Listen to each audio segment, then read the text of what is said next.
Well, if you ask me, I think a lot of us coaches and teachers and perhaps financial coaches, investment coaches, and advocates, and all that, I think we've been somewhat unfair to the average income earner and the poor. We tend to want to criticize and judge them as though they are ignorant. That's why they're poor and broke. They are not disciplined. That's why they're poor and broke.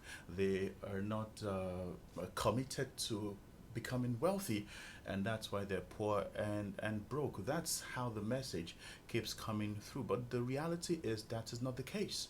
Who wouldn't want to be wealthy? An average income earner would naturally want to increase his or her income.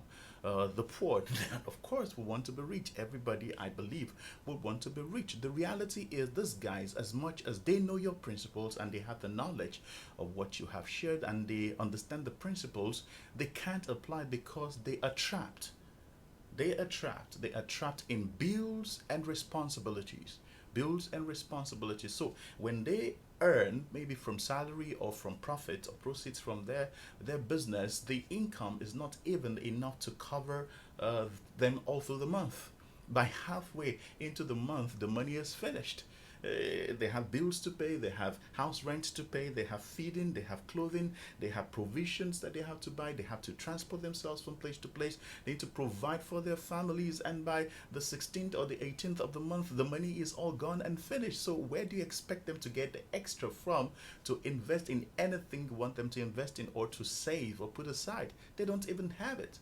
So they're trapped. So I think the approach shouldn't be about sharing more principles and ideologies and opportunities of investment and all that. No, I think what we should be doing right now is teaching and showing them how to escape from the entrapment. Entrapment in bills and growing responsibilities. We're talking about an environment where inflation is at double digit, about 18% in inflation, and the prices, the cost of essential goods and services are escalating every day. How do you expect them to meet up? So they know if it's about knowledge on how to invest and opportunities for investment, they do know it, but they can't because they're trapped. And some of them, when they see opportunities for investment that are too good to be true, to invest 10,000 and get 200,000 in 10 days, they jump at it, not because they're greedy, but because they're looking for solutions to their challenges. They want to escape the trap. They have rent to pay in another 3 months. So if they can invest 10,000 now and get 200,000 next week, they want to do it because they want to pay their bills, not because they're greedy. So if we have an understanding of what is informing their behaviors, we'll be in better positions to guide them through how to escape. So I think that should be our priority right now, and that's what we should be sharing.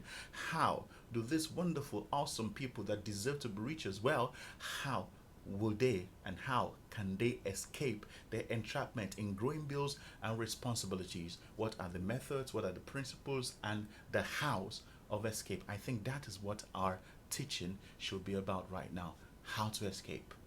How can they escape? That's what I believe. Those are my thoughts. How to escape. Mm.